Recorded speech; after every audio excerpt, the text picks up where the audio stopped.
विचारों को रखने का मौका दिया। हम खासकर माननीय मुख्यमंत्री जी का, श्री नीतीश कुमार जी का और भोरे की जनता को धन्यवाद देना चाहते हैं, जिनके आशीर्वाद से हम इस सदन में आए हैं।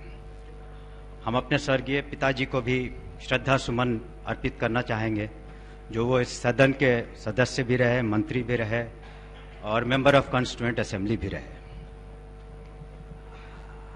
हम निबंधन के बारे में, विभाग के बारे में बताना चाहेंगे कि कोरोना काल के बावजूद भी हमारे निबंधन के विभाग के पदाधिकारियों ने काफ़ी मेहनत की है और जो हमारा वित्तीय लक्ष्य था उसका 77% यानी कि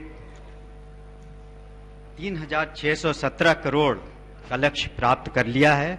वो काफ़ी सराहनीय है और हम समझते हैं कि राजस्व संग्रह विकास के लिए बहुत ज़रूरी है।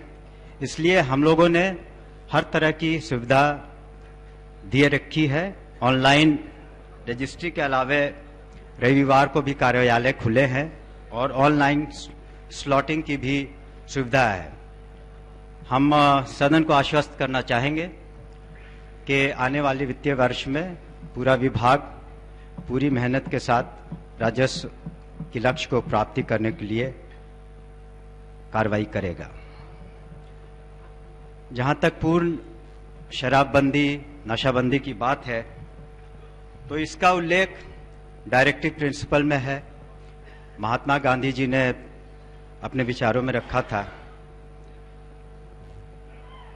लेकिन पूर्व की जो शराबबंदी थी यहाँ और वर्तमान शराबबंदी है, उसमें सबसे बड़ा फर्क है माननीय नीतीश कुमार जी का पॉलिटिकल विल का। ये सबसे बड़ा फर्क है। उन्होंने महिला सशक्तिकरण और एक स्वस्थ समाज की परिकल्पना की और इसी उद्देश्य से शराबबंदी, नशाबंदी यहां लागू की गई। पूरे सदन ने सर्वसम्मति से इसका समर्थन किया। करोड़ों लोगों ने मानव श्रृंखला में अपना साथ दिया। इस संबंध में बहुत सारे विचार और टिप्पणियां की गई शराबबंदी के बारे में इस सदन में, मीडिया में। कहा गया कि पैरेलल इकोनॉमी है, कालाबाजारी है। इसके अतिरिक्त, मेरी बातों को सुन लें, इसके अतिरिक्त राजस्व की हानि हुई। इन सभी बातों का हम जवाब जरूर देंगे। देखिए, अंग्रेजों ने सैकड़ों साल पहले सीआरपीसी और आईपीसी को इजाद किया, लेकिन उसके बावजूद भी आपराधिक घटनाएं घटी और आज भी घट रही हैं। तो जब भी एक्ट लागू होता है तो ऐसा नहीं है कि समाज के सभी लोग उसका पालन करते हैं। समाज में ऐसे लोग हैं जो उसका पालन नहीं करना चाहते हैं अपने व्यक्तिगत कारणों से, फायदों के कारण से। तो इस कानून का भी कुछ लोग उल्लंघन कर रहे हैं। लेकिन गौरतलब बात यह है कि हमें यह देखना है कि एक्साइज विभाग और पुलिस डिपार्टमेंट के लोग क्या कर रहे हैं।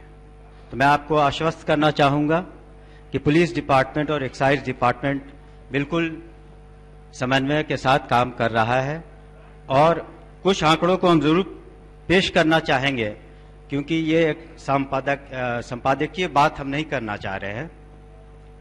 आप देखेंगे कि जहां तक गिरफ्तारियों का सवाल है, तो हम लोगों ने दूसरे राज्यों में जाकर के, खास करके पंजाब, हरियाणा, झारखंड से 5,000 से अधिक गिरफ्तारियां की, 47,000 से अधिक वाहन जब्त किए। और ये वाहन हमेशा गरीबों के नहीं होते, इसमें अच्छे लोगों के भी वाहन थे। इसके अलावे 15,000 से अधिक वाहनों को हम लोगों ने कन्फिस्केट किया। हम लोगों ने 53 लाख से ज्यादा देशी शराब और 97 लाख से ज्यादा विदेशी शराब को भी जब्त किया है।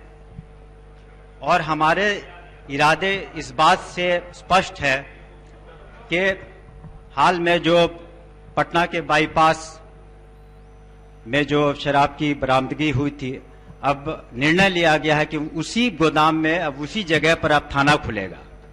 तो हम अपनी ओर से सख्ती हर तरीके से कर रहे हैं। सरकार ने हर तरह के संसाधन मुहैया कराया है। जो बॉर्डर चेक पोस्ट से इंटीग्रेटेड वाहन की उपलब्धि, आईजी प्रोहिबिशन का पोस्ट इजाद किया है, जो सूचना तंत्र है, आज सूचना तंत्र है, उसे हम सुदृढ़ कर रहे हैं, जो कॉल सेंटर है उसको और रेस्पॉन्सिव बना रहे हैं। तो ये तमाम कार्रवाइयां सरकार कर रही है।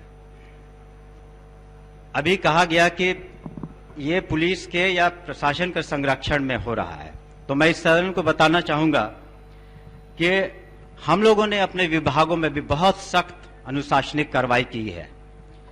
पुलिस विभाग में 186 पुलिस कर्मियों की बर्खास्तगी हुई है और उत्पाद विभाग में 8 बर्खास्तगियां हुई हैं और ऐसे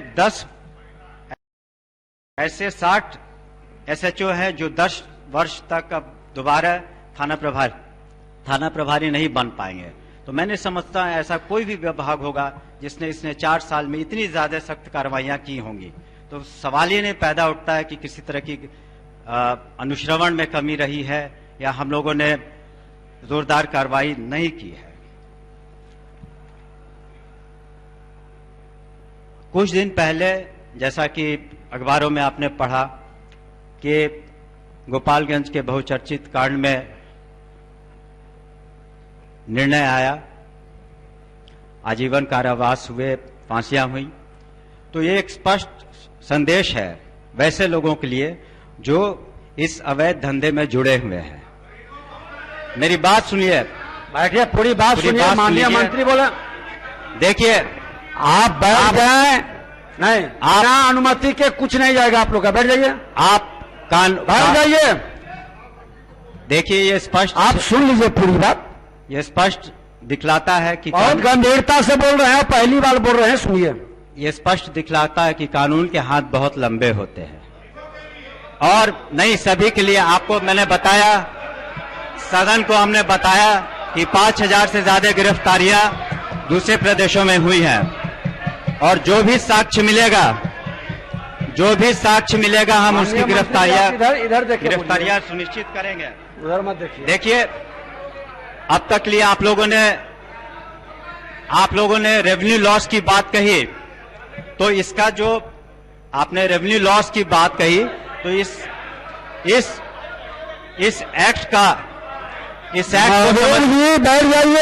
इस एक्ट को समझने की कोशिश करिए। इसका सामाजिक पहलू सबसे महत्वपूर्ण है।